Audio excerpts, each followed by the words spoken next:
we have today Aseka Marie Banaag. Magandang umaga, Sweden. Magandang umaga sa ating lahat. 21 October 2016, Manila. President Rodrigo Roa Duterte will undertake an official visit to Japan on October 25 to 27, 2016.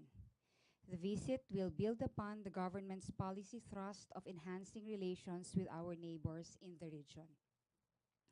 During his visit, the President will meet with Japanese Prime Minister Shinzo Abe to discuss matters of mutual interest to both countries. The President is also set to make a state call on His Majesty Emperor Akihito. Prime Minister Abe, in his congratulatory letter sent immediately after the President's election, extended an invitation to visit Japan, which the President graciously accepted when the two leaders met at the sidelines of the ASEAN Summit in Vientiane, Laos last September. The official visit is seen to further bolster the strong strategic partnership between the Philippines and Japan. A broad scope of bilateral discussions between the President and Japanese leaders will include security, economic and defense cooperation, infrastructure development, and development projects in Mindanao, among others. Japan has been the Philippines' top trading and official development assistance partner in 2015 and years prior. While in Tokyo, the President plans to meet with the Filipino community, which members almost 400,000 in Japan, which numbers almost 400,000 in Japan. He's also set to meet and speak before Japan's top business leaders. The President likewise plans to observe the process of Japanese shipbuilding as maritime cooperation between the Philippines and Japan continues to progress. 2016 marks the 60th anniversary of the normalization of diplomatic relations between the Philippines and Japan.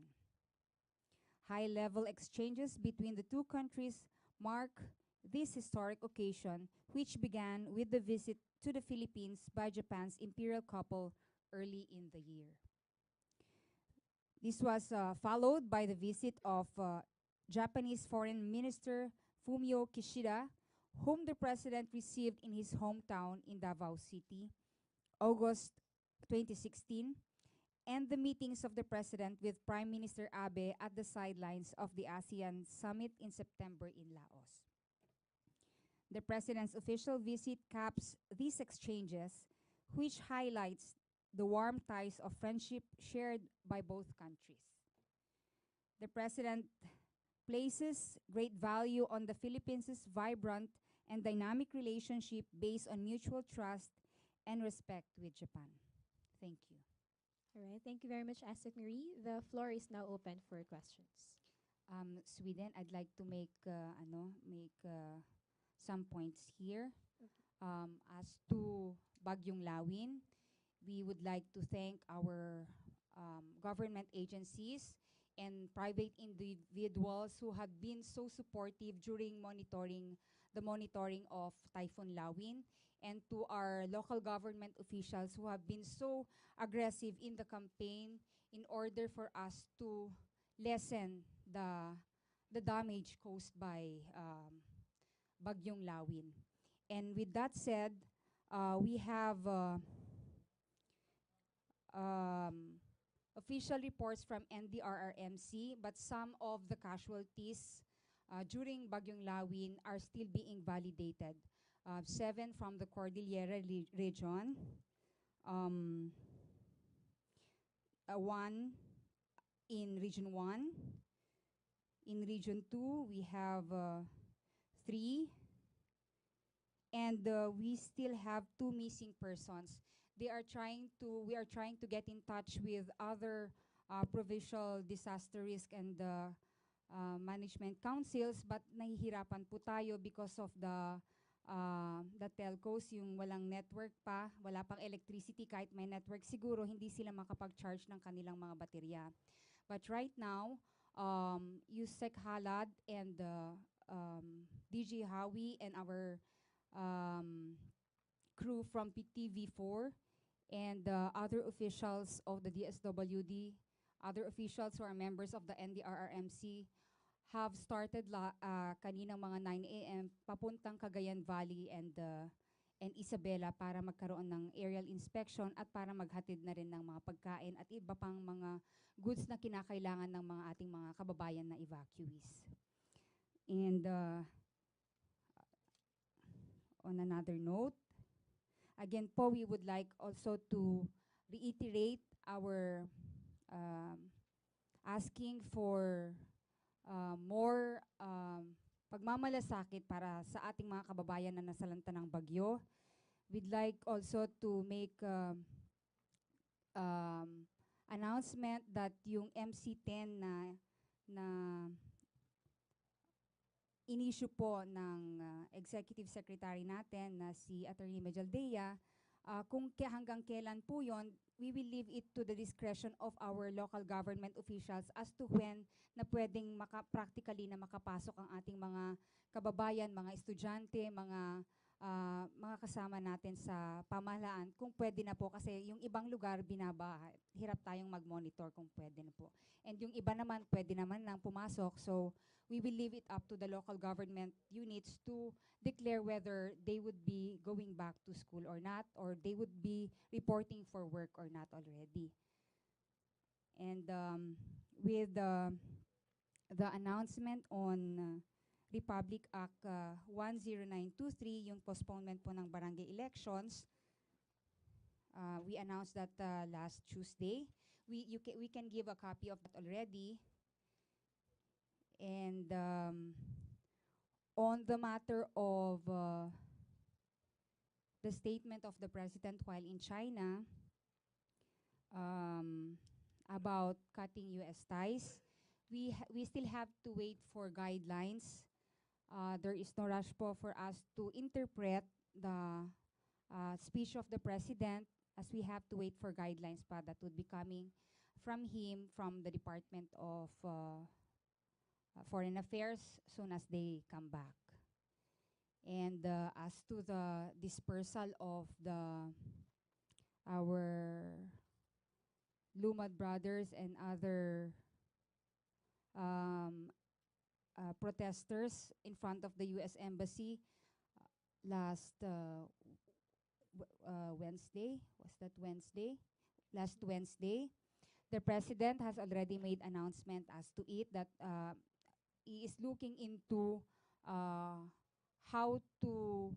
they're looking into and they're investigating on what really transpired before that incident, and soon as the President comes home, he will make further announcements as to what really happened. And we know that General Bato has already released a statement pertaining to that he is so saddened about what transpired there.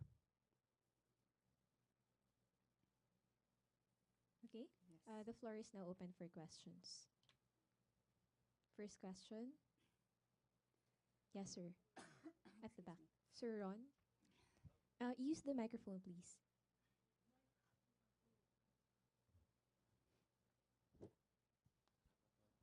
Good morning, ma'am. Ron Kalunsod of Kyodo News. Would you know, Ron. ma'am, who will be the part of the official delegation of the president when he goes to Japan? Ron, right now, I don't have a copy of the official delegation, but we may have a copy the day before they leave. We might have a copy because it's with the DFA. So since 25 to 27 pa naman yun, we might get a copy before that. Okay, next question. Any more questions? Tina Mendez. Microphone, please.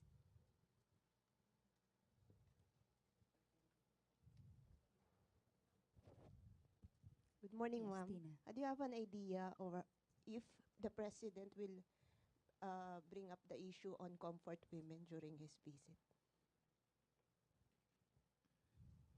That, of course, we still don't have any idea whether the president will bring up the comfort women issue with the Japanese officials during his state visit.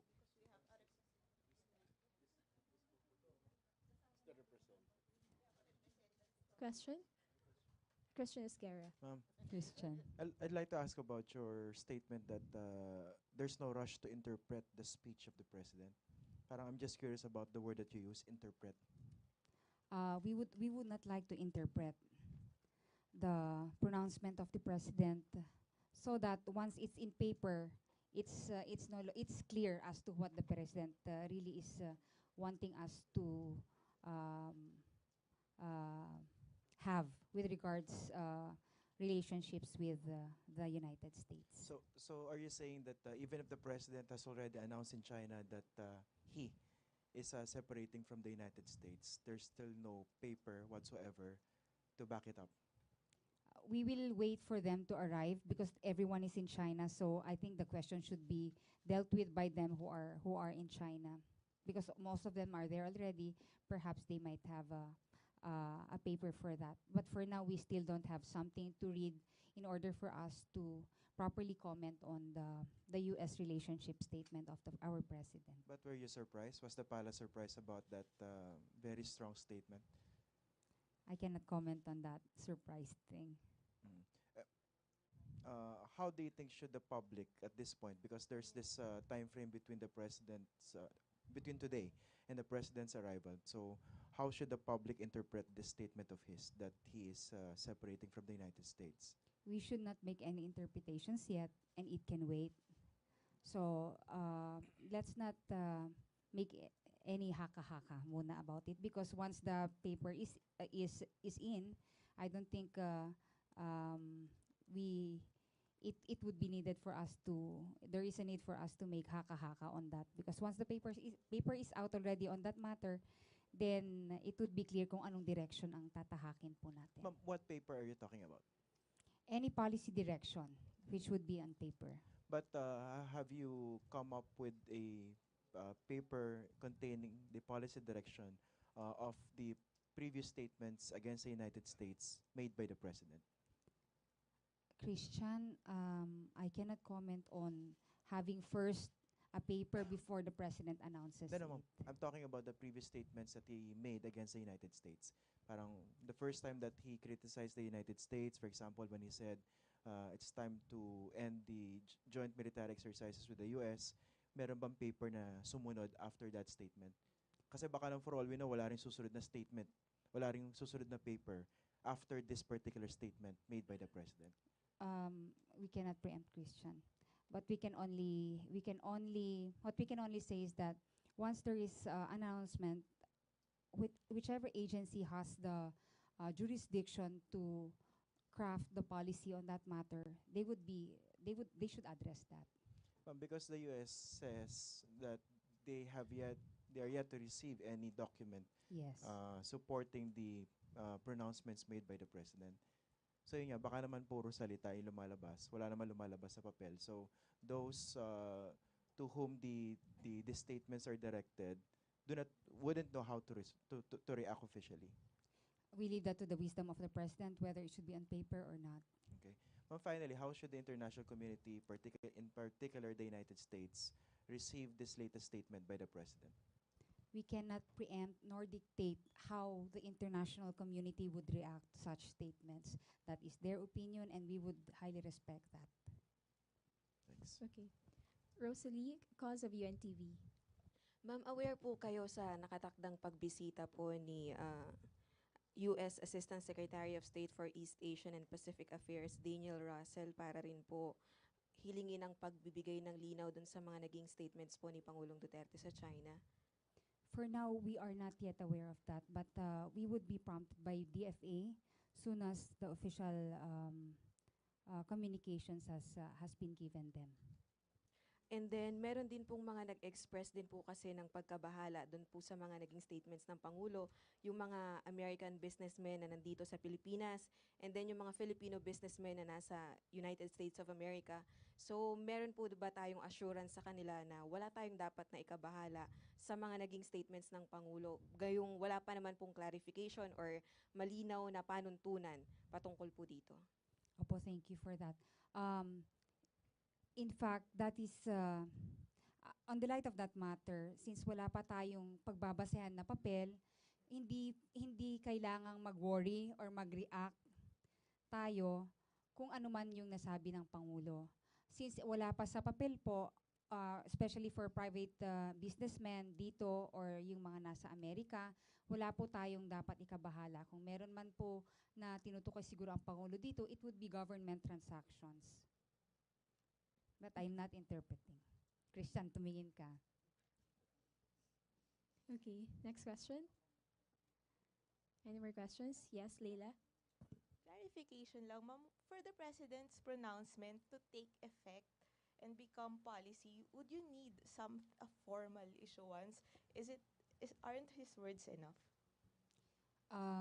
As to that matter, kailangan din kasi para ma-interpret din officially ng especially with the official transactions with other nations, it should be something that should be in paper so that makasagot din sila in paper. Kailangan po nila yon para klaro yung meets and bounds kung ano ba talaga ang coverage ng isang pronouncement ng presidente. So, is there room for the pronouncements to change unless it's, put on paper, made concrete? That we cannot preempt. Last question from Christian. Last na ba? Did the President consult anyone from his cabinet before he issued this arguably the strongest statement so far against the United States in China? Well, wala pa kaming natatanggap na balita whether meron or wala. Christian, perhaps soon as they arrive, we can ask that from them, from the delegation who would be arriving.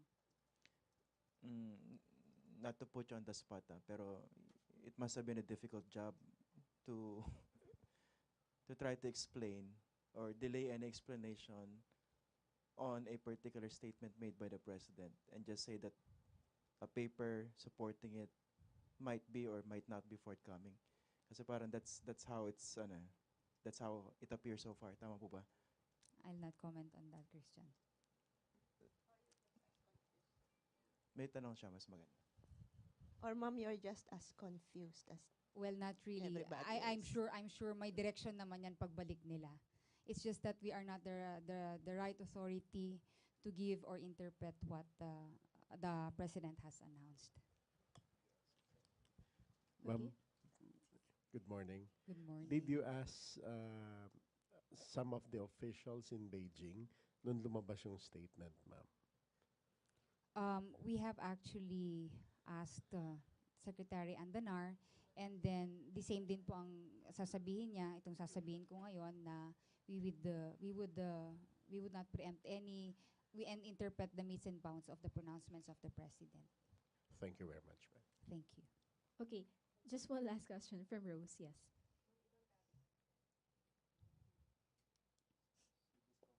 Ibang topic lang po. Pala statement po sa Pulse Asia survey, most Filipinos approve of the quarterly performance of President Duterte. Well, if it's positive, we would be so flattered and we are so thankful sa mga kababayan na, of course, hindi naman, imposible naman talagang lahat ng kababayan natin, gusto nila ang lahat ng palakad ng gobyerno. And kung mas marami ang nagtitiwala pa, kung mas marami ang naniniwala pa na may pwedeng magbago, na nagmamalasakit ang gobyerno na ito, then we would be thankful for the survey and yung opinion ng ating mga kababayan. All right. Thank you very much, Assistant Secretary Marie Banaag. Sweden, thank you. Maraming salamat. All right. Thank you very much, ladies and gentlemen of the Malacanang Press Corps. Back to the main studio of PTV4 and Radyo ng Bayan.